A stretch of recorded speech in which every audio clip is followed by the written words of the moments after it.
أعوذ بالله من الشيطان الرجيم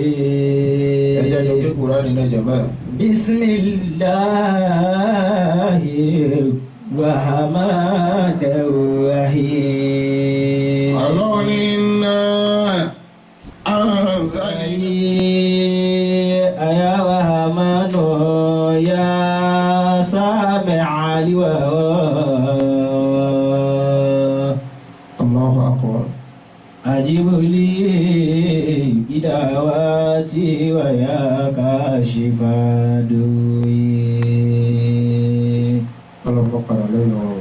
فأنت رجائي في الحوائج كلها Ọlọ́run kájú ọ̀nà ìkó lára wọn gbà ká. وأنت الذي تؤتي الأنام بلا ستر Ọlọ́run pẹ̀lú ọ̀rọ̀ dọ̀tẹ̀lẹ̀ àbúrò. فما لي وكيل غير عونك إنني Ọlọ́run má dàní dára yìí. لعبد ذليل يا مفرج للعسر Ẹ̀yin kọ́ lẹ́nu ra yín sí ọlọ́run lọ́ra yín. Ọlọ́run má dàní dára. بسطت يدي أرجو قبولا ورحمة Àlékún àlàáfíà ara, àlékún kún ara, ọlọ́run bá wa ṣe fún yín. ونجي العبيد من هموم ومن فكر Ẹ̀mí kúnkún, Ọlọ́run dákun bá fi ta yín lọ́rẹ. أيا سامع الأصوات Ọlọ́run má jẹ́ sí wí, má jẹ́ sí sọ, má jẹ́ sí يا راحم الورى ọ̀rọ̀ dọ̀tẹ̀lẹ̀ àbúrò. Ọlọ́run má jẹ́ ó bàjẹ́ o. وأنت المجيب كل وقت وفي عصري Gbogbo tí ń jẹ́ ọ̀rọ̀ dọ̀tẹ̀lẹ̀ àbúrò ìjákèjádò ayé Ọlọ́run bá fẹ́. فإن تريد عني Gbogbo àwọn ọmọ kéwú Ọlọ́run já lálùbáríkà. قد بلغت مقاصدي Ọlọ́run parí ìyọ́nà rẹ̀ lé wa lérí. فإن رضاك فوق كل من يسر فإن رضاك فوق كل من يسر آمين Àmín. آمين Àmín. آمين أعوذ بالله من الشيطان الرجيم. بسم الله الرحمن الرحيم. أعوذ بالله من الشيطان الرجيم بسم الله الرحمن الرحيم الحمد لله رب العالمين الرحمن الرحيم مالك يوم الدين. الحمد لله رب العالمين الرحمن الرحيم مالك يوم الدين اللهم صل على سيدنا محمد وعلى آله وأصحابه وسلم. اللهم صل على سيدنا محمد وعلى آله وصحابه وسلم. adúpẹ́ fún ọlọ́run ọba. الحمد لله gbogbo ẹja parapọ̀ kájọ dúpẹ́. الحمد لله ẹja dúpẹ́ àkókò mẹ́ta jàmá. الحمد لله رب العالمين. àlékún kẹrẹ ọlọ́run, àlékún kẹrẹ ọlọ́run dákun bá fi jíṣẹ́ fún ọ̀nsẹ́lá nàbí wa Muhammad. صلى الله عليه وسلم. olúwa fọlá nàbí ọ̀bíbí ọ́. gbogbo wa wà nínú òǹgbẹ́ báyìí wà nínú oṣù àpọ́nlé, oṣù kẹ́, oṣù gẹ̀. ọlọ́run dákun mọ́sá gba lẹ́sìn fún wa o. آمين. bàbá wa fọ́ àgbà ṣe kìí tá jẹlẹ̀ ádà ọlọ́run sábà yọ́nú sí wa. bàbá wa lẹ́jẹ́ àgbà, bàbá wa gbọ́ntà dáadáa, àfa wa àgbà, bàbá wa lágége, bàbá wa àgbà oníwàsí àgbáyé. رحمهم الله تعالى. wọ́n iná lọ́wọ́ tó ti lọ́ ọlọ́mọ́sá yọ́nú sí wọn o. آمين. bàbá wa Joseph Fiyullah ọlọ́run sábà yọ́nú sí wa. آمين. bàbá wa lẹ́jẹ́ àgbà tó ní bàbá wa gbọ́ntà dáa lónìí, àfa wa àgbà lágbóró, àfa wa ṣe kí fọlọ́run sọ. gbogbo àwọn afáwa àwọn méjì wa àgbà ní súnmọ́ra afáwa ọmọlẹ́yìn gbogbo wọn bẹ́ẹ̀ ló ń sábà dúpẹ́ fún wa. آمين gbogbo àwọn jama wa ní rọ́pò tó lè àbọ̀rọ̀ jákèjádò ayé ọlọ́mọṣẹ́ gbàdúrà kó wa wá o. آمين gbogbo àwọn táwọn ọlọ́run lọ́wọ́ lára wa ọlọ́mọṣẹ́ bá ràn wọ́n lọ́wọ́ آمين gbàdúrà tiwọn náà. آمين gbogbo àwọn makéwù ọlọ́mọṣẹ́ àjẹ́ lálùbáríkà o. آمين Sheikh Mahmoud Sheikh Adam gbogbo ọlọ́pàá ọlọ́mọṣẹ́ kárakún àlùbáríkà wa. آمين la hawla wala quwwata. إلا بالله العلي العظيم àkọ́jọ́ ọ̀rọ̀ wa ní òru abiyì òru abiyì tá a pè ní Laylatul Qadri, the night of majesty. A'udhu billahi minash shaitanir rajim.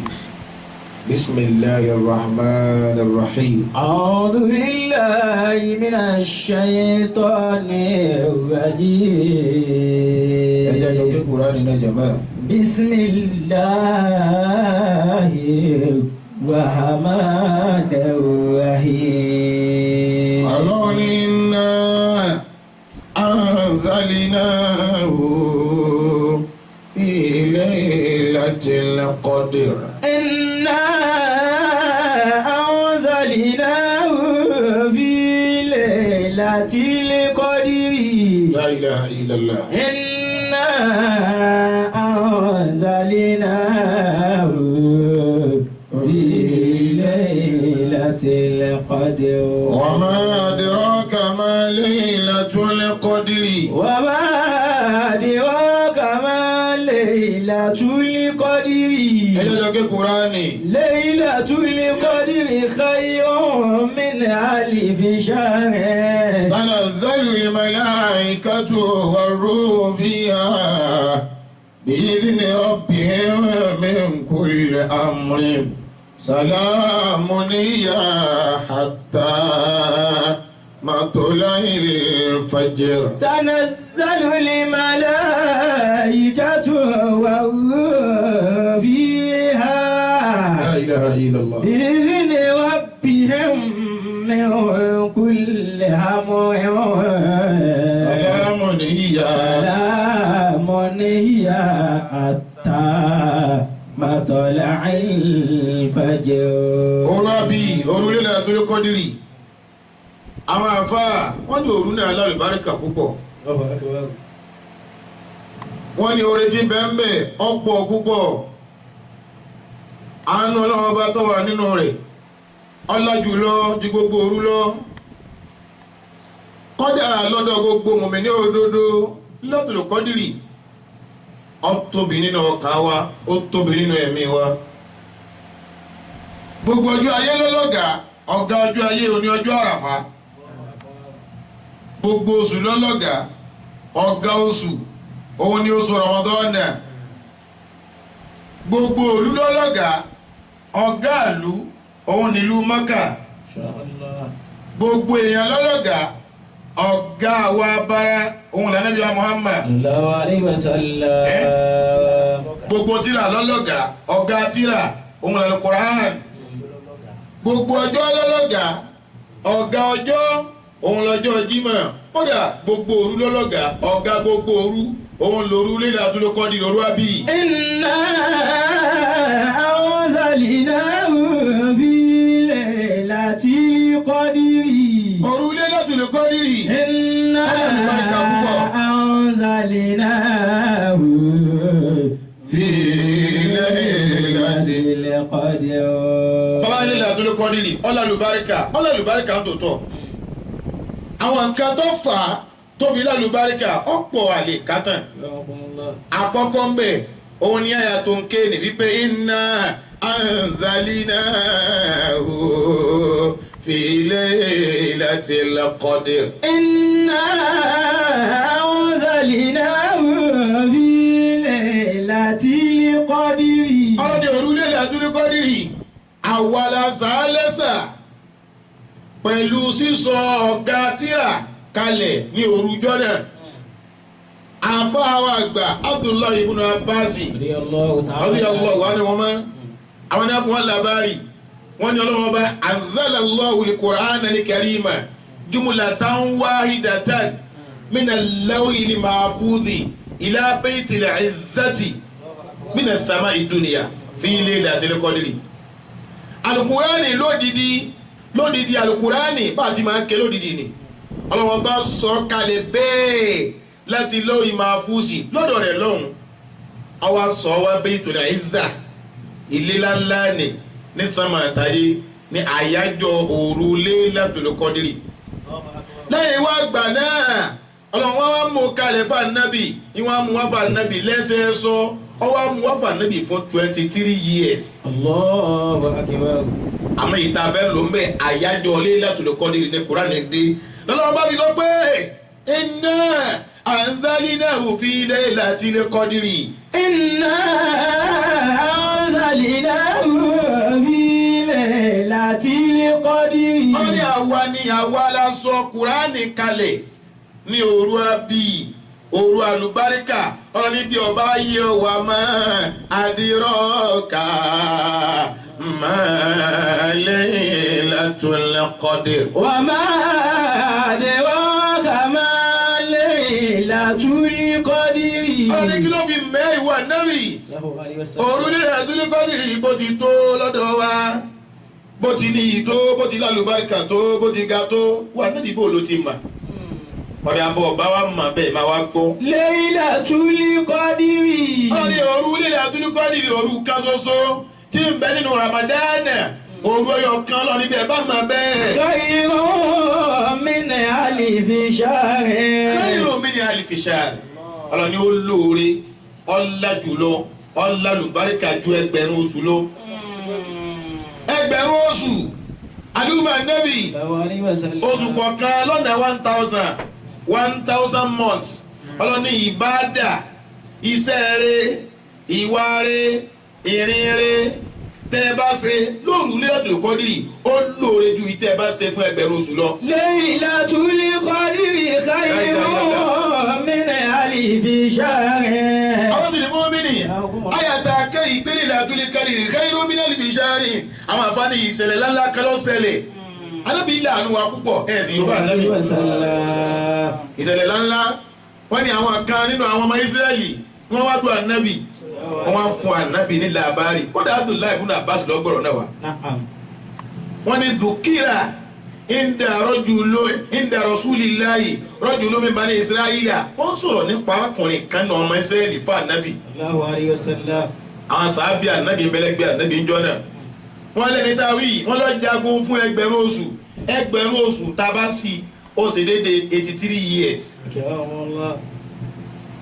ẹgbẹ̀rún oṣù 1000 months ẹgbẹ̀rún oṣù ó ṣe dédé tabasi pọ̀ ó ṣe dédé 83 years ọkùnrin táwí ẹni rẹ ní nínú àwọn ọmọ Ísírẹ́lì wọ́n fún Ànábì làbárì rẹ̀ pé ó wá jagun fún 83 years ẹgbẹ̀rún oṣù ń fi ọ̀sán jagun ń wọ́n ń fòru sin lọ́hùn yóò tún gbàwẹ̀ ìṣiṣẹ́ ládàá ó ṣe bẹ́ẹ̀ ìbànújẹ́ àwọn sàábì ànábì ẹ̀yọ́gbọ́ ànábì wọ́n ní fata àjábà àsàhábù nàbì àwọn sàábì ànábì wá ń ṣe mà pé ìyàn kan lọ́pẹ́ láyé tó báyìí tó fi wá rí sẹ́ẹ̀rẹ́ ṣe tó báyìí lẹ́yìn kan ṣoṣo ọyẹ àwọn sàábì ànábì lẹ́nu. wàtámà náà ayẹ̀kú nẹ̀ làwọn mísìlù dálíkà àwọn sàábì ànábì náà wà náà kàpé ọlọ́run tó bá sì lè sàánà wà náà kẹ́mẹ̀ tí wà náà lè gùn ká lè ṣiṣẹ́ rẹ̀ fọ́pọ̀ tó báyìí inú tí wà náà bá sì dùn. wọ́n rẹ̀ kà bẹ́ẹ̀ anábì tí wà rí pé ó kèé sí tẹ́ fẹ́ nù anábì wà tẹ́wọ́ sọ́dọ̀ ọlọ́run àwọn abá wọn pẹ́ lọ́run anábì ní ayé rọ́bì ó ní ọlọ́run ọgbà mi ò jàálìta ummati àkìsọ́rọ̀ lí umami àmàràn ìwà anábì ọlọ́run ló sì àwọn ìjọ mi ní àwọn ìjọ tẹ́mi wọn ò ní máa gùn. jàálìta ummati àkìsọ́rọ̀ lí umami àmàràn àwọn àlùmọ̀ tẹ̀mí ànábì wọ́n ló sí wọ́n lẹ́ni tí wọ́n ní máa lẹ̀mí gúgùn bá nàbì sọ fún wa pé àmàrù ummati máa bẹ́ẹ̀ náà títí náà wọ́n sàbòyí náà àwọn àlùmọ̀ tẹ̀mí ànábì láàrin 60-70 náà wọ́n máa lù. ìwọ lọ dá wọn bẹ́ẹ̀ ó ní wọ́n máa lù ẹ̀mí kúkúrú wọn ní pọ̀ wọn nílò púpọ̀ nílé ayé ó ní ọlọ́run kódà wà kọ́lá àbọ̀gbọ́ àmọ́lẹ̀ iṣẹ́ tí wọ́n máa ṣe ńlẹ̀ nígbà tẹ́mi ògùn iṣẹ́ wà pọ̀ iṣẹ́ wọn ní pọ̀ ọlọ́run dákun bá ń ṣàánú wọn. àdúrà náà tí ànábì ṣe lọ́lọ́run bá wá gbà wọ́n ní fàtọ́wù lọ́wù Laylatul Qadri torí ẹ̀ lọ́jọ́ lọ́wọ́ wá fún ànábì Laylatul Qadri. ọlọ́wọ́ ní yá Muhammadu ẹ̀ yóò bá ànábì ọlọ́ni wà ànábì àwa ọlọ́ni àwa yá Muhammadu ọlọ́ni kọ́dí àtọ́ ináka Laylatul Qadri àti fún ọ lóru ọyọ kan lóṣù Ramadan ló sì máa wà àti fún ọ lóru náà wà ó mọ̀ tákà kódà fún àwọn àjọ rẹ náà wọ̀ nìkan kọ́lá fún àwọn tẹ ẹjọ́ ń bẹ lọ́wọ́ a fún wọn àwọn tí ọmọ wálé yẹn rẹ a fún wọn ẹni bá gbà fún ọ a fún wọn. ọlọ́ni Laylatul Qadri ìtawí ọlọ́ni khayrun min alfi shahrin sọ́wárí iṣẹ́ eré tẹ̀yìn bá wá ṣe lóòjọ́ kan bẹ̀ lóòrùjọ́ kàwọn náà Kùránì tẹ bá ké sàárà tẹ bá ṣe ìwà rí tẹ bá wù ọ̀rọ̀ rí tẹ bá sọ khayrun min alfi shahrin ọlọ́ni ó sì lóore ọ̀làdùlọ ọ̀làlùbáríkà lọ́dọ̀ wájú ládàá ẹni tẹ́ ló ṣiṣẹ́ fún ẹgbẹ̀rún oṣù lọ. Laylatul Qadri khayrun min alfi shahr. La ilaha illallah. Laylatul Qadri khayrun min alfi shahr. ẹ lákẹ́ bá yòókù ànábì dáadáa. Sallallahu alaihi wasallam. wọ́n ní wọ́n ànábì àwọn aláṣẹ bẹ́ẹ̀ àwọn aláfin Laylatul Qadri khayran min alfi shahr. Laylatul Qadri òru ọjọ́ kan alfi shahr. òru Laylatul Qadri ìtàwí khayrun min alfi shahr ó lóore ju ẹgbẹ̀rún oṣù lọ ó ní iṣẹ́ rẹ̀ bẹ̀ níjọ́ ní jẹ́ ẹjọ́ sọnù nù Allahu akbar. ẹ má jọ sọnù máa lọ́wọ́ iṣẹ́ rẹ̀ ọjọ́ kan tá a bá ṣe níbẹ̀ ó lóore ju tá a bá fi 83 years ṣe lọ inú àlùbáríkà ti Laylatul Qadri nínú Allahu akbar. àkọ́kọ́ àlùbáríkà rẹ̀ òun ni pé nínú Laylatul Qadri ní Kùránì dé àlùbáríkà ẹlẹ́ẹ̀kejì òun ni pé iṣẹ́ rẹ̀ bẹ̀ ó ju iṣẹ́ rẹ̀ tá a bá wá ṣe fún ẹgbẹ̀rún oṣù lọ. ó ní kò tán síbẹ̀ tanazzalul malaikatu war-ruhu fiha. Tanazzalul malaikatu war-ruhu fiha. ọ̀rẹ́ àwọn màláìkà wa màláìkà aláàánú màláìkà oníkẹ́ àwọn màláìkà onígẹ̀ ọlọ́ni wọn wá ní gbé bí náà wà máa tanazzalul malaika àwọn màláìkà wọ́n wá sọ̀kalẹ̀ wáyé gbogbo bí tá bá ti ń dá ọkọ̀ ọlọ́wọ́n ọba ní àyájọ́ ọjọ́ náà á ní wọ́n lọ bẹ̀ bí tá bá ti ń ṣàdúrà á ní wọ́n lọ bẹ̀ ibi tá bá ti ń yògbó ànábì á ní wọ́n lọ bẹ̀ ibi tá bá ti ń yìn lọ́wọ́ á ní wọ́n lọ bẹ̀ ibi tá ti ń tọrọ àforíjì á ní wọ́n lọ bẹ̀ ibi tá ti ń ṣàfọ̀mọ́ á ní wọ́n lọ bẹ̀ ọlọ́ni wà ruhu fiha kódà àwọn màláíkà jìbìlìlù náà bá wọn wájọ́ náà ẹ̀wọ̀n jìbìlìlù ní ruhu bẹ̀ wọn nínú àlùbáríkà Laylatul Qadri ìlànà. Bi'idhni rabbihim min kulli amrin. ọlọ́ni wọn ò ní dáwà ìyọ̀dá wa ní àwọn alápàṣẹ bi'idhni rabbihim àwọn alápàṣẹ fún wọn pé ẹ máa lọ ayé gbogbo máa ti ṣe Laylatul Qadri ẹ máa lọ bẹ̀. mọ́mọ́ wá ẹ wá gbọ́ àwọn màláíkà Ọlọ́run àdúrà ni wọ́n wá ṣe fún wa. Salamun hiya. Hatta matla'il fajri salamun hiya hatta matla'il fajri. Salamun hiya hatta matla'il fajri. Salamun hiya. Salamun hiya hatta matla'il fajri. ẹ bá ń gbé lọ́wọ́ bá tóbi dáadáa jẹ̀mọ́. Allahu akbar. bàbá wa dé ọmọ ní salamun hiya àlàáfíà Ọlọ́run ọba kó máa bá yín. Salamun hiya. orí Ọlọ́run ọba kó máa bá gbogbo èyí tẹ́ ń yẹ òru Laylatul Qadri. Salamun hiya. ajé ẹ̀jẹ̀ tó orí Ọlọ́run ọba àlùbáríkà wa ìgẹ́ wa kójú ọ̀yọ́ máa rọ̀ sínú ilé yín. Salamun hiya. ọmọ wa rí bẹ́ẹ̀ ata matla'il fajri. Hatta matla'il fajri. ètò oníjọ oṣù lóògùn Laylatul Qadri nínú ọ̀gbọ́dọ̀ sọ. Salamun hiya. àjí mẹ́sùn ọ̀gbọ́dọ̀ sọ. matla'il fajri.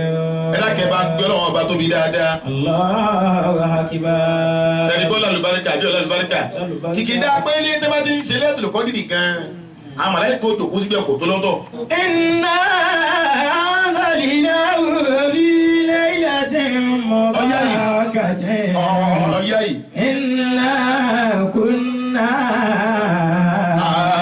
munzirin. ọ̀kan sínú ọ̀kan làbá kẹ́yìn nínú àwọn oore nínú àwọn ọlẹ́ àti ìbẹ̀wò ilẹ̀ àti olùkọ́dìrì ọ̀rọ̀ ilẹ̀ àti olùkọ́dìrì bẹ́ẹ̀ bá mọ̀ tá à ń pè bẹ́ẹ̀ ní tá à ń pè bẹ́ẹ̀ ní òru àlùbáríkà. Inna anzalnahu fi laylatin mubarakatin. ọfẹ́ lálùbáríkà àwọn ọmọ rẹ ọfẹ́ wọn lálùbáríkà ìyàwó rẹ ọfẹ́ kó lálùbáríkà ẹbí rẹ ọfẹ́ kó lálùbáríkà lẹ́nu iṣẹ́ rẹ ọfẹ́ kálùbáríkà ọwọ́ bọ́bá fẹ́ lùbáríkà ò ní forúlé àdúrókọ́dìrì sùn ò ní fi sùn mí ọlọ́ni àwa anzalnahu àwa la sọ Kùránì kalẹ̀ fi laylatin ní òru kan mubarakatin òru tó lálùbáríkà ọlọ́run kọ̀ fáwọn ìbáwọn ọlọ́run kọ̀ fáwọn ìbáwọn laylatin mubaraka ọlọ́run òru àlùbáríkà nínú Kùránì kò tún sí ìdọ́ ọ̀run tó lọ́n pè báwọn mọ́ kọ́ni fi laylatin mubarakatin òru kan ṣoṣo náà ni ọjọ́ kan ṣoṣo náà ni òru kan ni ọ̀gá gbogbo òru ọlọ́ni inna kunna munzirin. Inna munzirin. Inna kunna munzirin. ọlọ́ni fiha yufraku kullu amrin hakim. Fiha yufraku kullu amrin hakim. ọlọ́ni orílẹ̀-èdè àdúrókọ́dìrì ọlọ́lùbáríkà púpọ̀ ntí ó jẹ́ ẹ̀mà pọ́lọ́lùbáríkà ọlọ́ni ìgbogbo gbèsè ayé yìí tẹ́ lò lọ́dún ìsọdún tí ń bọ̀ orílẹ̀-èdè kọ́dìrì là á yanjú ẹ̀ ẹni tí ó lówó láàrin ọdún yìí sọdún tí ń bọ̀ orílẹ̀-èdè kọ́dìrì là á yanjú ẹ̀ ẹni tí ó lọ́lá lọ́dún yìí sọdún tí ń bọ̀ orílẹ̀-èdè kọ́dìrì là á yanjú ẹ̀ ẹni tí ó nípò lọ́dún yìí sọdún tí ń bọ̀ orílẹ̀-èdè kọ́dìrì là á yanjú ẹ̀ ẹni tó lọ́mọ tẹ́lẹ̀ tí ò ní lọ́mọ mọ́ níjẹ́ òní di oṣù olóṣẹ́ wọ́n ti lọ ẹni tó ti ní mọ́tò tí ò ní ní mọ́ tí ó sì tà ẹni tó nílé tí ó ti àbá ò ní sùn ìta lò láàrin ọdún kan lọ́dún kejì fiha yufraku kullu amrin hakim. Fiha yufraku kullu amrin hakim. èwo lọ́wọ́ sí ọ́ tọ́ bẹ́ẹ̀ máa fọ orúlé àdúrókọ́dì sùn ọfẹ́ máa fọ lálá wọ́n ń kádàrá owó fáwọn tí ó lówó wọ́n ń kádàrá ọlá fáwọn tí ó lọ́lá wọ́n ń kádàrá àpò fáwọn tí ó nípò wọ́n ń kádàrá ṣẹ́gun fáwọn tí ó ṣẹ́gun ọ̀tá wọ́n ń kádàrá ọmọ fáwọn tí ó dọ́lọ́mọ wọ́n ń kádàrá àlùbáríkà fáwọn tí ó lálùbáríkà lóru yìí náà ni ọwọ́ ń sùn ò gbọ́dọ̀ sùn jí mọ́ sùn. Àmọ́ mi ní ìdínà. àwọn màláíkà wa àwa la kó wọn síbẹ̀ àwọn ni wọ́n ń kọ́ ọlọ́ni amúran àṣẹ wálé. Mi ní ìdínà. ilẹ̀ látọ̀dọ̀ àwa la pàṣẹ bẹ́ẹ̀ pé màláíkà yìí nítorí wọn lò láàrin ọdún ìtọ́jú tí ń bọ̀ ọyẹ kọ́ èyí bá jí lóru tó ṣàdúrà tàbí yóò sórí ibú tẹ́lẹ̀ bàbá wa bẹ̀ wá á ní ẹ̀yí padà kẹ́ ẹ sọ́ lórí ire fún èyí tá a kó ire fún tẹ́lẹ̀ tó wá gbàgbéra tó sùn tí ò dúpẹ́ nígbà tí a kọ́ gẹ́gẹ́ ọlọ́ni yẹ̀mú lóhùn mẹ́yà ṣáàhù wáyé ìbítú wàrú ìdẹ̀hù ọmọlẹ́kìtà. Yẹ̀mú lóhùn wáyé sí bí. mẹ́yà ṣáàhù wáyé ìbítú. Yẹ̀mú lóhùn wáyé ṣáàhù wáyé sí bí. Wáyé sí bí tù. ọlọ́ni àwa ọlọ́wọ́n ọba yẹ̀mú lóhùn mẹ́yà ṣáàhù èyí tó bá wù wá àpàrẹ pé lágbájá tí ń lo ìnira bọ̀ tẹ́lẹ̀ á sì pànira rẹ̀ á fi ìdẹ̀kùn rọ́pò fún ẹgbẹ́já tí ń gbádùn ó bọ̀ á ní ọ̀pá ìgbádùn ẹ̀yọ́kùnú ayẹlòmí mẹ́yà ṣáàwù ni ẹ̀fìnira rọ́pò fún. Yẹ̀mú lóhùn wáyé ṣáàhù wáyé sí bí tù. wáyé sí bí tù wá sí fi mí ìrìnlẹ̀ pé tí ń gbádùn ó bọ̀ ó ti lówó ti lọ́lá ó ti nípò kọ̀ wá sùn lóògùn lẹ́tọ̀ lọ́kọ́ nídìí ó tún pè wá pé ọlọ́run dákun má gbára lọ́wọ́ mi o wáyé òsì bí tù ọlọ́run ni máa lò ó lọ bẹ́ẹ̀. Wáyé dàwó olùkìtà. ẹ bá kẹ́kùn rẹ́ ni wáyé ń dẹ̀rù. Wáyé dàwó olùkìtà. àyájọ́ orílẹ̀ àdólókọ́ nídìí túkọ̀ dẹrù fi alẹ́ àrísáàkù wálé ájálù bá ti lo ayé wa yóò dá ní kò ní dá ní ọgbádùn ní onígbádùn ní yóò gun ni kò ní gun ni Lailatul Qadri wọ́n máa ń kọ́ Allahu akbar. Lailatul Qadri wọ́n kọ́ ayàrá la mú ẹgbẹ́ fi ha yóò fúra kú kullu amrin hakim ayàrá. Yufraqu kullu amrin hakim. Amran min indina. Amran min indina. Ọlọ́wọ́n jẹ́ alálùbáríkà. Inna kunna mursilin. Wọ́n ní àwọn aránṣẹ́ sí yín, àwọn aránṣẹ́ sí yín. Allahu akbar. Ọdẹ àánú Lailatul Qadri, Lailatul Qadri, bí yẹn bá rí lóru Lailatul Qadri, ọdẹ ni àforíjì. Lóru Lailatul Qadri, bọ́bá lè dìde yẹn náà fílà, tọ́ bẹ́ẹ̀ lọ́wọ́ ọba, ọdẹ ni àforíjì. Lailatul Qadri tó lè ṣàdúà, ọdẹ ni àánú Ọlọ́run. Lailatul Qadri tó lè ṣàdúà, ọdẹ ni tí ó ṣẹ́gun ọ̀tá. Lailatul Qadri tó bá lè ṣàdúà, Ọlọ́run ni á sì ṣàánú rẹ̀ tọmọtọmọ tayataya tẹbítẹbí tààtà. Allahu akbar. Ọlọ́run ló wí bẹ́ẹ̀, Ànábì ló wí bẹ́ẹ̀, ẹ bá Yorùbá Ànábì. Sallallahu alaihi wasallam. Ànábì ni máa ń kọ́ Lailatul Qadri ẹni ó bá gbìyànjú tó bá lè dìde lóru àbí ìtawí òru Lailatul Qadri ọwá dìde ọwá ṣàdúà gbogbo tó lọ́n bá lọ máa wí ló ṣe bó ṣe la ilaha illallah lọ́ba máa wí ni ó wí subhanallahi walhamdulillahi wala ilaha illallah wallahu akbar lọ́ máa wí ni ó wí àlàlátù lọ́ba rọ̀ ọlọ́run ó ṣe Tilawatul Qur'ani lọ́ba rọ̀ ọlọ́run ó ṣe náfílà lọ́ba rọ̀ ọlọ́run ó ṣe sàárà ìyẹn ṣe lóru Lailatul Qadri ẹni tí ọ̀rá kàgbẹ́nu wọn dùn kó dùnnú ọdún kú súnmọ́ tẹ́lẹ̀ kó gbé nǹkan lé lọ́wọ́ gbé gbà gbogbo ẹ̀bẹ̀ aláwọ̀ Saudi gbàgbọ́ àwọn máa ń ta ọrẹ kíkà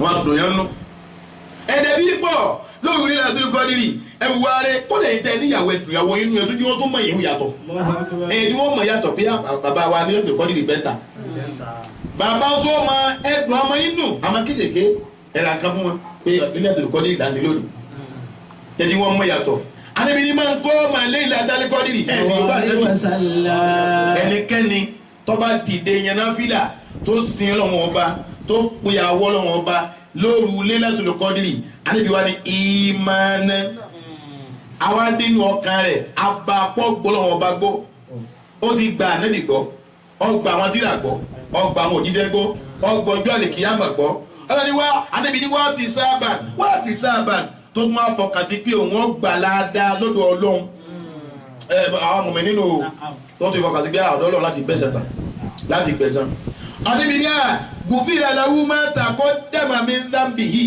Ànábì ní gbogbo ẹ̀ṣẹ̀ tó ti ṣẹ̀ síwájú Ọlọ́run sì parẹ́ fún un ṣé ìwúrẹ́ o sẹ́yìn sí Yorùbá Ànábì sallallahu alaihi wasallam. gbogbo ẹ̀ṣẹ̀ tó ti ṣẹ̀ síwájú ẹni ẹ̀wọ̀ opportunity tó lọ fún wa ẹ̀wọ̀ orí tó lọ sí fún wa pé ọ̀dìdẹ yẹn náà fílà nínú lóru Lailatul Qadri nìkan àṣọ tí yóò kù sẹ́yìn àpáàdì àti tìkájí mẹ́tọ́lọ́ ní máa ń sọ́ọ̀mà Ramadan imanan wa ihtisaba gufira lahu ma taqaddama min dhanbihi ẹni bá gbàgbé Ramadan tó gbà dáadáa bọ́lọ̀ tí ní àgbà pẹ̀lú gbàgbọ́ tó sì gbà pọ́lọ̀ wọ́n sàn wọ́n lẹ́sàn Ọlọ́run forí ṣe rẹ̀ jì ìyẹn ò bẹ̀rẹ̀ tẹ́lẹ̀ láyé tí ìtàn Lailatul Qadri tí wọ́n kún àwọn mùsùlùmí agbára wọ́n yẹn jù ẹ má jà sùn bí kòrónà bá ń bẹ́ ń ta lọ́dún yìí kò dín Lailatul Qadri lọ́wọ́ kò dín lọ́wọ́ la ilaha illallah kò dín lọ́wọ́. Fiha yufraqu kullu amrin hakim. Fiha yufraqu kullu amrin hakim. àwọn bí àwọn àfáà pé ìgbà wo gan Lailatul Qadri bọ́ sí wọ́n á bí àwọn àfáà pé àsìkò lọ bọ́ sí gan ó nígbà àkèsè pọ́kàn amúgbà tó wọ̀ bọ́bá ti bọ́ ọmọ lọ́wọ́ ti bọ́ọ̀nù ojú lọ́dún mi bọ́lọ̀ má lọ ń bẹ láyé ni ẹ̀wà anú tọ́lọ̀ sí fáwà àwọn kan odidi gbogbo tó lò láyé lọ́lọ́ ni wá ní àwa á lò lọ́pọ̀ rẹ̀ ẹni tó lo ẹgbẹ̀rún ọdún láyé nísìnyí ẹgbẹ̀rún oṣù láyé tó lo 83 years láyé ọdún kan ti wà àwa mùsùlùmí ìjọsìn ti wà lóòrùjọ kan ó ṣe déédéé tẹni tó lo ẹgbẹ̀rún oṣù láyé 83 years láyé Ọlọ́run ṣàánú àbí ó ṣàánú wa ẹ̀yin náà wá wò kódà bí ẹ bá lo 50 years láyé nu wa káwọn tó yẹ pé ńgbà tó pé 17 years àbí 13 ló tó bàlágà ẹ bá wọn tó ṣẹ́kù káwọn ní tí Lailatul Qadri bíi 43 wá bá aláyé àbí 33 37 nígbà tí yẹn lo 50 tó sì kọ́ di 13 years ó tó bàlágà ọdún ọmọ 14 years ló bẹ̀rẹ̀ sí ní gbàwẹ̀ ayé ẹ̀kọ́ ni nítumọ̀ pé nínú 50 ó lo 37 years 37 years ayé ẹ̀kọ́ ni ẹ bá wo 37 years rún káwọn ní ìyẹn wá sí lọ́wọ́ fún káwọn ní 37 years 83 times 37 ṣé kàá dà 83 times 37 lọ́dọ̀ tí wá sí ní ìyẹn ní tẹ́ẹ̀mì rẹ bá lo 50 years láyé lọ́dọ̀ tí wá ẹ̀mí rẹ ogun. fi ayò fọwọ́ kúkú tó ìnà kí mi. ọlọ́run ti sàánú wọn lára náà. àwọn mẹ́rin dìyà iná kúnná wọ́n ìsìlí àwọn àmàtà mẹ́wàá bíkà. ọlọ́run yà á ní láfi ṣe. iná wúwa sàmì ọ̀nà àlè. àwọn tó lè mọ́ mẹ́rin Laylatul Qadri wọ́n ní taqawu fi thuluthil akhiri min shahri Ramadan ìwọ́ tó ń wá kí Laylatul Qadri táwọn òyìn rẹ̀ tó lọ́lù báńkà yìí tó jẹ́ pé àfà ìgbẹ́ lọ́hún bẹ́ẹ̀ lọ́ọ̀rá àná ọlọ́run gbà tí máa jẹ́rè wọ́n ní máa ń bẹ níbi thuluthil akhiri àbọ̀pọ̀ thuluthil akhiri min shahri Ramadan ìdá mẹ́ta gbẹ̀yìn Ramadan àní àkọ́kọ́ Ramadan ìkẹyìí gẹ̀mí wí ni. ààrẹ Ramadan ìgbẹ̀yìn Ramadan àlìjáná ni. ìgbẹ̀yìn jẹ́ náà àti lo mẹ́wàá àkọ́kọ́ síwájú àtún lo mẹ́wàá láàrin mẹ́wàá gbẹ̀yìn wa ní Laylatul Qadri wa. wọ́n ní bàbá di mẹ́wàá gbẹ̀yìn Ramadan ànábì yóò di okùn rẹ̀ dáadáa okùn sòkú rẹ̀ yóò wá kó lọ́dọ̀ àwọn ìyàwó rẹ̀ ńlé yóò wá lọ mọ́sálásí lọ ìtìkáàfù alẹ́ ìtìkáàfù yóò máa wá bẹ̀ lọ́hùn ojú kòkòrò kí ni wá ń bẹ̀ ojú kòkòrò Laylatul Qadri náà ni wá pé mẹ́wàá gbẹ̀yìn wọn lọ́wọ́ àgbọ̀dọ̀ fi ṣeré Ànábì ló wí bẹ́ẹ̀ ẹ bá yọ̀gbọ́ Ànábì sallallahu alaihi wasallam. ó dàbí ti ya gbà wọ́n fọ́tọ̀ yàwó àgbà Ummul Mu'minina yàwó àgbà Aisha radiyallahu anha ẹ̀ bá ti Amina àmín. wọ́n ní Ànábì ní taharraw Laylatul Qadri fil witri min al-ashri al-akhiri min Ramadana Ànábì ní ẹ wá Laylatul Qadri sí àwọn ọjọ́ tí máa ń lé kọ̀ọ̀kan nínú mẹ́wàá gbẹ̀yìn Ramadana ẹ wá Laylatul Qadri sí 21 ẹ wá sí 23 ẹ wá sí 25 alẹ́ 20 táwọn bá di 24 májúmọ́ 25 nù ẹ wá sí alẹ́ 26 májúmọ́ 27 ẹ wá sí alẹ́ 28 májúmọ́ 29 gbàtà àwọn Laylatul Qadri sínú odd number ọ̀yáyì àfà àìwá Laylatul Qadri sí 21 alẹ́ 20 májúmọ́ 21 ẹ wá síbẹ̀ Laylatul Qadri ẹ wá sí alẹ́ 22 májúmọ́ 23 alẹ́ 23 májúmọ́ alẹ́ 24 májúmọ́ 25 alẹ́ 26 májúmọ́ 27 ẹ wá sí alẹ́ 28 májúmọ́ 29 bí lè ti Laylatul Qadri nù. Inna anzalnahu fi Laylatil Qadri. Wa ma adraka ma Laylatul Qadri. Wa ma adraka ma Laylatul Qadri. Alúmọ̀ Ànábì Muhammad. Sallallahu alaihi wasallam. Àwọn àbẹ̀wò àfà pé mẹ́lìkì mọ́tù fi ìkìfáì Laylatul Qadri. Kí ló dé tó lọ́wọ́ ọ̀já máa pàtó ọjọ́ Laylatul Qadri kan? Tí ọ̀já máa pàtó rẹ̀. Bí ẹ̀kọ́ èyí tí Ọlọ́run sọ fún wa, a sì rádìsì kan náà sọ pé Ọlọ́run bá fi Laylatul Qadri mà mí mo sì máa àmọ́ tí mú mi gbàgbé rẹ̀ padà. Tọ́lá kan fẹ́ máa dààmú Ànábì kí ọjọ́ wo ló bọ́ sí má dààmú wa Ànábì ní irọ́ o. Irisẹ́ mi súra fi á sí ilẹ̀ àwa kiri min shahri Ramadan ẹ wá sí mẹ́wàá gbẹ̀rún náà ni ẹ wá sí. Àbẹ̀wò àfà ìgbẹ́ kí ló dé tọ́lọ́wọ̀n tánàbí ojú rẹ̀ fún wa tọ́lọ́wọ̀n lá fún wa wọ́n ní tó fà ní pé bọ́lọ̀ bá ju rẹ̀ fún wa à ní sinú àwọn bí àwọn ọjọ́ yòókù mà. Ṣé Mahmood à ní sinú àwọn ọjọ́ yòókù mà àwọn lámàdóde nínú ẹgbẹ́ ìbẹ̀lẹ̀ àdóde àwọn olóde ọdẹ ẹja àbíra wa nísìnyí náà bá a ṣe ń gbà á sí náà nínú Ramadan náà ṣé bẹ́ẹ̀ là ń gbà á sí náà níbi àwọn oṣù yòókù náà kí ló dé tí ìjọsìn wa fi lágbára nínú Ramadan ìjọ oṣù yòókù lọ ṣẹ̀bọ́lá apá ti mọ̀ pé Ramadan lọ̀gá gbogbo oṣù ọlọ́ni ní bá tó àsìlẹ̀ Laylatul Qadri fún yín tán yẹn náà bí bá ju èrè fún yín yẹn tí mo sọjọ́ fún yín àwọn tó yòókù yẹn kàn máa sùn ni. ọ̀ẹ́ máa ro tí kò dé ni ọlọ́ni ẹ̀rí ọ̀dà wa rí bí àbí òrí bẹ́ẹ̀ nígbà táwọn ẹbí ni a máa wá sí mẹ́wàá gbẹ̀yìn ọ̀pọ̀lọpọ̀ mùsùlùmí ni sí lọ́hùn dáadáa nínú 20 àkọ́kọ́ lèmi ò jẹ́ kásámù lọ́dún bí ó 20 ẹni ní oníṣẹ́ lọ́wọ́ kùránì bàbá àdìmí àgbà ní ọ̀pọ̀ ti di mẹ́wàá gbẹ̀yìn báyìí ọlá akó ti máa pín mẹ́wàá gbẹ̀yìn wọn ní nílẹ̀ tó lè kọ́ dìde wà àwọn afáàní kó lákèsí yìí nìkan o ẹni ìpọ́jọ jímọ̀ náà ọlọ́sọ fún apéjọ jímọ̀ o àkókò kan bẹ́ẹ̀ ń jọ jímọ̀ o ẹrú kan ò ní ṣe kò ń gé àkókò náà kó lọ́ mọ́ sàárùn rẹ̀ gbígbàgbé àbẹ́mẹ́ àkókò wà ní àwọn afáàní sì yà panu lẹ́nu ẹ̀ wọ́n ní tí ọ̀já tọ́lọ̀ wọn fi júwe rẹ̀ fún wa táwọn ẹni ò fi júwe rẹ̀ fún wa ni pé ká lè sojú kòkòrò àti máa pọ́lọ́ ní gbogbo àkókò ọjọ́ jímọ̀.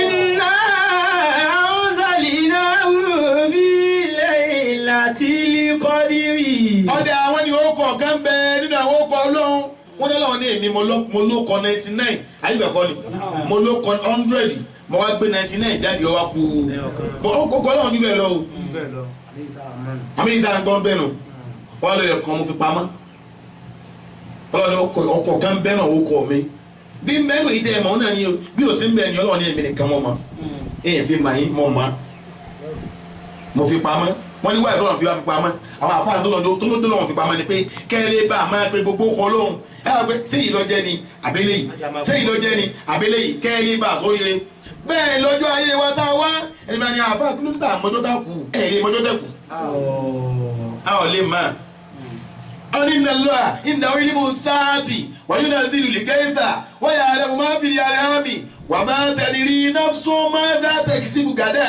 wà máa tẹ̀lé nafsun bí ayé àrídé tamut. Inna Allaha indahu ilmu sáà. ọdún àwọn ilmu sáàtì ọdún tàbí kí á mọ̀ tó àwọn àlàmà. Wa yunazzilu al-ghaytha. wọ́n yóò sí ìlú kẹ́ńtà ìgbà tó ju ọ̀rọ̀ ọwọ́ wa lọ́wọ́. Wa ya'lamu ma fil arhami. ọlọ́ni tí ń bẹ nínú aboyún tí ó bí àwọn àlàmà tí ó bí. Wa ma tadri nafsun madha taksibu gadan. ọlọ́ni àyín tẹ́ ẹ bá ṣe lọ́la bẹ́ẹ̀ ti lọ yẹ yín àwọn àlàmà. Wa ma tadri nafsun bi ayyi ardin tamutu. ya yìí á di tààmú tún gbóló kù sí gbóló màá yín gbóló wa ọlọ́run ló kù. àyè mọ́jọ́ tá kù wọ́n ní tó fà tó lọ́wọ́ fi já mọ̀ ní pé ká lè bá a máa palẹ̀ máa kú kalẹ̀ ni. Wa ma adraka ma laylatul qadri. bẹ́ẹ̀ni bí bá ti máa gbé tó wọ́n lò láyé ó kú 50 years yọ ọ lè fi bí 25 years báyìí jẹ́ mbẹ́ ọba bá ti kó oṣù kan oṣù mẹ́ta ẹ̀ máa túbà tọ́lọ́run sì ní bí ẹ̀ bá ti túbà lọ́wọ́ ti gbà túbà yẹn tọ́lọ́run bí báyìí júwèé dọ́tẹ́ kù fún yín ẹ̀ hàn ayé mà ẹ̀ balẹ̀ jẹ́ nínú tó fàánù kálíbà àdàlùbáríkà orí ọlọ́run tí ń bẹ láwọn ọjọ́ yòókù tọ́lọ́run fi júwèé lẹ́yìn tó kọ́ fún wa. àmọ́ àwọn àbá wa ni ó dá àwọn àbá ni ẹ̀wọ́ àtúndàdìsì fún kó náà mọ́dàdìsì náà nínú kàyẹ́dínú kẹsìrì tàbí júwèé fún wa pé látọ̀ lè kọ́ dìrì ọdẹ ẹ̀wò sí alẹ́ 26 májúmọ́ 27 ẹ̀wò sí alẹ́ 28 májúmọ́ 29 lẹ́yìn pé ọ̀pọ̀lọpọ̀ àwọn àfáà ilé tó lè kọ́ nínú ìmọ̀ pọ̀ gan ní alẹ́ 26 májúmọ́ 27 la ilaha illallah. Wa ma adraka ma laylatul qadri. ọdẹ wá jẹ́ bíra wa àwọn sẹ́ẹ̀rẹ̀ wo ló dá àwọn sẹ́ẹ̀wò ló dá tá a máa ṣe lóòrùn tó lè kọ́ nínú ìdá ní sẹ́ẹ̀rẹ̀ àwọn àfáà wọn ní sẹ́ẹ̀rẹ̀ tó dáa jù ká máa ṣe òun ni al-iktharu mina du'ai kápọ̀ ládùá ní kápọ̀ ládùá ká tọrọ tó fẹ́ lọ́dọ̀ Ọlọ́run àsìkò gbígbàdúrà nù sọ olúfọlọ́n pé tó fẹ́rẹ̀ fọmọ rẹ fúnra rẹ fọkọ rẹ fẹ́bí rẹ fọ́nà rẹ fáwọn ojúlùmọ̀ ó dà àwọn tí ń jọ́ta náà sọ fọlọ́n pé kò gbé olékè wọn pè wá lérí wọn á dọ̀ lóhùn. ẹlẹ́ẹ̀kejì wọ́n ní àdìkà ẹja dá ọkọ Ọlọ́run ká pè Ọlọ́run mẹ́sàn-án mẹ́wàá ká pè púpọ̀ lóòrè Lailatul Qadri ká pè Ọlọ́run subhanallah wa bihamdihi subhanallah al-azim subhanallah wa bihamdihi subhanallah al-azim la ilaha illallah wahdahu la sharika lahu lahul mulku wa lahul hamdu wa huwa ala kulli shay'in qadir wọ́dà púpọ̀ wọ́dà wá tasbih àfọ̀mọ́fọ́lọ́ ẹ̀sà àfọ̀mọ́fọ́lọ́ lóòrè Lailatul Qadri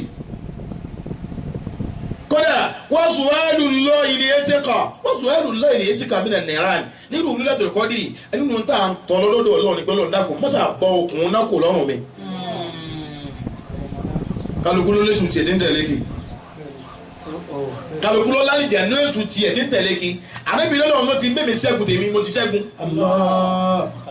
ó ní tiẹ̀ inna an-nafsa lammaratun bisu'i illa ma rahima rabbi. Inna an-nafsa lammaratun bisu'i ọ̀yá yìí illa ma rahima rabbi.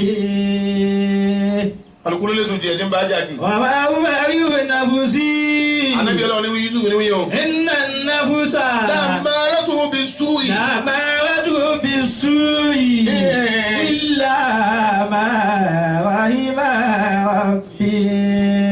ẹja pẹ́lú àwọn ọba kọ́sọ́ wa kú níbi iná bá a fẹ́ wọná lóòrùn lẹ́tọ̀ọ́ kọ́dírì nínú àwọn sẹ́yìn tá a ṣe nù gbàdúrà pẹ́lú tààrà tìláwà kùránì tọrọntọrọ fẹ́ sọ́kọ̀rọ̀ pẹ́lẹ́ yìí fẹ́lẹ́ yìí àmọ́ ìfúnra wa níbi ìkọ́ aládùá àdúrà gbé tán Allahumma inni as'aluka min al-khayri kullihi عاجله وآجله ما علمت منه وما لم أعلم وأعوذ بك من الشر كله عاجله وآجله ما علمت منه وما لم أعلم ṣé Ọlọ́run dùn lóhùn àwọn àbá wọn ni wọ́n àfùdọ́lù duayi fílẹ̀ láti ilẹ̀ kọ́dìrì ẹ wá gbọ́ àdúrà tó wá lọ́lá jù gbogbo kan ní lọ́gà níjọ́ àràfá àdúrà tó lọ́lá jù ń bẹ níjọ́ àràfá àdúrà tọ́lọ́lájú ń bẹ lọ́jọ́ àràfà bẹ́ẹ̀ ni jọ Lailatul Qadr náà ọ̀gá gbogbo ọ̀sán ọjọ́ àràfà ni ọ̀gá gbogbo òru ọjọ́ Lailatul Qadr ni àdúrà tọ́wájọ́ gánú gbogbo àdúrà jọ Lailatul Qadr òun lè yí tí yàwó Aisha kọ́ wa látọ̀dọ̀ Ànábì Muhammad sallallahu alaihi wasallam. yàwó Aisha ó ní mo lọ lè bọ́ ọkọ mi ni wọ́n ní zawjatul mar'i sirru baálé wa bọ́lọ̀ bá ní gẹ́ẹ̀tì Lailatul Qadr tí n bá lọ lè gẹ́ẹ̀tì tí n bá mọ̀ tó bá mi láyé irú àdúrà wọn ni màá ṣe Ànábì wa ni ya Aisha kúùlì máa wí pé Allahumma ẹ̀yí bẹ̀ kí n gbọ́. Allahumma innaka afuwwun tuhibbul afwa fa'fu anna àdúrà tá a máa ṣe nù. Allahumma ọlọ́run innaka afuwwun ọlọ́run dákun jọ̀ọ́ jàre ìwọ lọ́ba alámọ̀júkú fẹ́rú tuhibbul afwa tó sì fẹ́ràn kọ́ mọ̀sá mójúkò fún yàn fa'fu anni mójúkò fún mi. Ya laylatun zana amanu jammala. ẹ̀ ti bá ń pariwo ọlọ́run kí n gbọ́ jẹ̀mọ́ ẹ̀. Ya li'ata wa ma adraka ma fiha. Ya laylatun kí ló wá kí. Ya laylatun La ilaha illallah. zana amanu jammala. فيها العطاء وما أدراك ما فيها فيها العطاء وما أدراك ما فيها فيها العطاء وما أدراك ما فيها. Lailatul Qadr lóde العطاء وما أدراك ما فيها abani ya Laylatun ìwọ òru kan. Zana amanu jammala. Alamanu ọlọ́wọ́ bá lẹ́hánú ọlọ́wọ́ bá oníkẹ̀ zana ha òun ló ṣe òun Lailatul Qadr lọ́sọ̀ọ́. Jammala. Wájà mọ́lá ọlọ́wọ́ bá bu ẹwà fún ọlọ́wọ́ ní Lailatul Qadr kojú gbòòrú lọ. Fiha al-'ata'u. àbá ó ní bẹ níbẹ̀ ayé àtọ́wù ọ̀rẹ́ ọlọ́run gbogbo tó ti ń gbà tì látijọ́ yìí tọ́ọ̀rẹ́ ọ̀tẹ̀ lọ́dọ̀ ọlọ́run ó rí gbàmí Lailatul Qadr. Wa ma adraka ma fiha. Fiha al-'ata'u wa ma adraka ma fiha. abánibi asàlámù. abáni àlàáfíà orí ọlọ́run àánú ọlọ́run ìkẹ́ ọlọ́run ń bẹ ní òru Lailatul Qadr. Minali adi turadidu. túrọ̀ dídù ẹ̀gbọ́n àánú táwí àlàáfíà asàlámù táwí túrọ̀ dídù àwọn tí ń pààrà rẹ̀ fún wa tí wọ́n ń ṣàdúrà fún wa. Màláìkò. àwọn màláìkà ni òun náà ní sàlámù ní ìyà àwọn màláìkà wọn ní àlàáfíà lọ́kọ́ wọn bá yín o. Nazalat. tán sọ̀kalẹ̀. Wa ma fiha. wàrú àdìyà hadiya kódà Jibrilu hadiha òun náà jọ kan náà màláíkà tí ó wà. Màláíkà nazalat wà ruha hadiya. Ya laylatun wa bal fatahu qa'ima. Ya laylatun wa bal fatahu qa'ima. Àfà ó ní òru Laylatul Qadri Ọlọ́run bá ti ṣàdéhùn ó ti so orí ẹ̀ ń ta fún gbogbo ẹni tó bá dìde lóru yẹn náfìlà. Kufrana wú. Àwọn ọlọ́run ọba á sì forí jẹ yín náà. Alifu share la yusawiya. Ẹgbẹ́ o alifu share ẹgbẹ̀rún oṣù tí ń ṣe ọdún ọlọ́kílẹ̀ pé 83 years abẹ́ẹ̀kọ́ ni 83 years bí yẹn bá wá ṣe bẹ́ẹ̀ alifu share la yusawiya ìsìnlọ́wọ̀n rẹ̀ kò tó. Kufrana wú. Alifu share la yusawiya. Kọ́ni ká sọ wúlọ́wù bílíkùrì àní tadhkirata. Kọ́ni ká sọ lọ́wọ́ bílíkùrì tadhkirata. Àwọn kàmọ́lù dínì wọ́n lọ bá ń kẹgbẹ́ kọ́ni ká sọ lọ́wù bílíkùrì àní tadhkirata.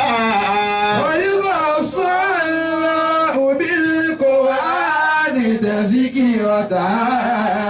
Ọlọ́run ọba àánú ká sọ aláwù òun ló sálé Laylatul Qadri ọ̀sà alẹ́sà bílí kùránì pẹ̀lú kùránì ọwọ́ sọ kùránì kan lórí Laylatul Qadri. tadhkirata. tàbíkìrà ọwọ́ ní kìrà ti bẹ́ẹ̀ ọmọ lọ péré. fi sa'adatu. ẹ bá gbọ́ ọ ní fíì wò kéde lórí Laylatul Qadri ni báwo. fi asma ma'aniha.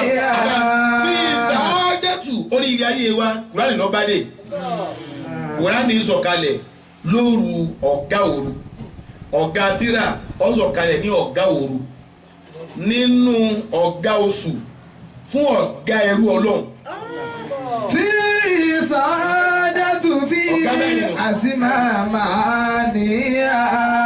Laylatul Qadri ọ̀gá ló jẹ́ fún gbogbo òru alukurani tó sọ̀kalẹ̀ nínú rẹ̀ ọ̀gá ló jẹ́ fún gbogbo tírà oṣù Ramadana tó gbóṣù Laylatul Qadri ọ̀gá ló jẹ́ fún gbogbo oṣù anábì tó lọ wá fún tírà ọ̀gá tó fún àbíbẹ̀kọ́ ni ọ̀gá là níbi jẹ́ fún gbogbo anábì Ọlọ́run àwọn àlùmọ̀ anábì gan ọ̀gá làwọn náà jẹ́ fún gbogbo àlùmọ̀ anábì Ọlọ́run. Kọ́díkọ̀ sallahu bil-Qur'ani tadhkirata.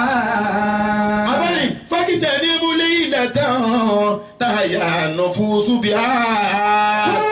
فاجتنم ليلة تحيا النفوس بها. Àbá ló ti gbọ́ pé gbàdúrà ń bẹ Laylatul Qadri o ti gbọ́ pé àánú Ọlọ́run bá ń bẹ bàbá wa ní kún àbá wa ní wá dìde. فاجتنم wọ́n lè gba tiẹ̀ lọ́dọ̀ Ọlọ́run. ليلة تحيا النفوس بها. Ìwọ́n náà dìde lóru kan lọ́sọ́ òru tó jásí pé táyà nufusu biha ànùfúsù àwọn ẹ̀mí tó ti kú tàhàyà yóò sì máa sẹ̀mí bìí àánú Laylatul Qadri. ومثلها لم يكن fi fadiliha أبدا. táyà nufusu biha gbogbo ẹni tí nǹkan rẹ̀ ti kú tẹ́lẹ̀ tí ìjẹyìn rẹ̀ ti kú tí làákàyè rẹ̀ ti kú táànù Ọlọ́run tí wọ́n lé wọn bọ́ bá ṣàdúrà Laylatul Qadri táyà nufusu biha yóò sì máa yẹ padà àbáni mithluha. ومثلها لم يكن بفضلها أبدا. mithluha irú òru Laylatul Qadri لم يكن kò sí. في فضلها أبدا. nípa níyà abalẹ̀ wa lọ ẹ̀wẹ̀ tó òru kan tó lóla ju bí Laylatul Qadri kò sóòrù náà. طوبى لمن فوت في العمر أدركا. abalẹ̀ túbà. لمن فوت في العمر أدركا.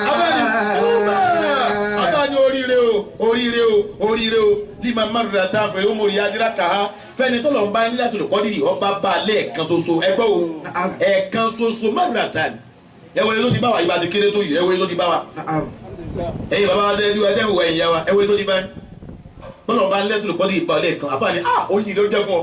ونال من الذي يبغي مجتهدا ونال من الذي يبغي مجتهدا ونال من الذي يبغي مجتهدا فليلة القدر خير قال خالقنا فليلة القدر خير قال خالقنا قال خالقنا قال خالقنا من ألف شهر عليها من لا شهيدا من ألف شهر عليها من لا شهيدا من ألف شهر عليها من لا شهيدا من ألف شهر ألف شهر عليها من لا شهيدا àbárí ilé Lailatul Qadri òru ilé Lailatul Qadri خير àbá ló lè sínú rẹ̀ lóore قال خالقنا ó ní qala khaliquna awakọ̀lá wí ọlọ́run ló wí bẹ́ẹ̀. من ألف شهر ó ní káyọ̀ mi alifi shahri ó lóore jì ìsìn lọ́run iṣẹ́ rẹ̀ tí ẹ bá ṣe ní ẹgbẹ̀rún oṣù lọ. عليها من لا شهيدا àní àmàlà shahida ìwọ tó bá wá jí Lailatul Qadri tó ṣàdúrà tó sin lọ́run tó ṣiṣẹ́ rẹ̀ tó wà tó rántí àwọn òbí rẹ̀ tó rántí àwọn àfà tó rántí ànábì tó rántí àwọn òkú tó ti lo àwọn ẹni rẹ̀ àní àhàn mẹ́lá shahida akíọ̀kú oríire o. من ألف شهر عليها لا شهيدا ilé Lailatul Qadri ṣe wá gbígbà tá a ti lo 83 years láyé nù. الله bí yàn bá lè Lailatul Qadri ọyọ kan ṣoṣo tó bá bọ́ láyé tó ṣe lọ́wọ́ mẹ́ gbígbà tí yàn lo 83 years láyé tó ti fi ṣe lọ́wọ́ ni. الله ọlọ́run dákun má dùn aládàá rẹ̀. آمين àdúrà tánà ibi láti ká sí ẹni bismillahir rahmanir rahim. بسم الله الرحمن الرحيم allahumma اللهم innaka afuwwun إنك عفو tuhibbul afwa تحب العفو fa'fu anna. فاعف عنا اللهم اللهم innaka afuwwun إنك عفو tuhibbul afwa تحب العفو fa'fu anna. فاعف عنا اللهم اللهم إنك عفو إنك عفو تحب العفو تحب العفو فاعف عنا. فاعف عنا آمين. نجاتنا لا إله إلا وأمننا لا إله إلا نجاتنا لا إله gbogbo ẹni tẹ́lẹ̀ wá orí òní kọ́ أمننا ọlọ́run jẹ́ aládùn máa dìgbà. نجاتنا لا إله إلا وأمننا لا إله إلا نجاتنا لا إله إلا وأمننا لا إله إلا